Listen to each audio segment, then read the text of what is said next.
BNP chairperson ও সাবেক প্রধানমন্ত্রী বেগম খালেদা জিয়ার অ্যান্ডোস্কোপি সম্পন্ন হয়েছে বলে জানিয়েছে তার মেডিকেল বোর্ড। শুক্রবার রাত 8:30টার দিকে এ তথ্য জানানো হয়। একই সঙ্গে খালেদা জিয়ার পাকস্থলীর রক্তক্ষরণ বন্ধ হয়েছে বলেও জানিয়েছে মেডিকেল বোর্ড।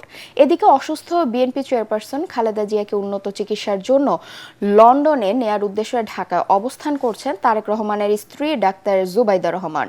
শনিবার দেশে পৌঁছে সকালে ও রাতে হাসপাতালে গিয়ে শাশুড়ির খোঁজ খবর নেন তিনি। এদিকে শুক্রবার বিএনপি মহাসচিব মির্জা ফখরুল ইসলাম আলমগীর টেলিফোনে এটিএন বাংলাকে জানান, শারীরিক অসুস্থতা বেড়ে যাওয়া এবং যান্ত্রিক ত্রুটির কারণে কাতার থেকে এয়ার অ্যাম্বুলেন্স না আসায় চিকিৎসার জন্য BNP chairperson Begum Khaleda Zia London যাত্রা পিছিয়ে গেছে। চিকিৎসকরা সম্মতি দিলে রোববার বেগম জিয়াকে লন্ডন নেওয়া হতে পারে। এদিকে আজ বিকেলে কাতার সরকারের ব্যবস্থাপনায় জার্মান থেকে এয়ার অ্যাম্বুলেন্স ঢাকায় আসবে বলে দূতাবাসের পক্ষ থেকে জানানো হয়েছে।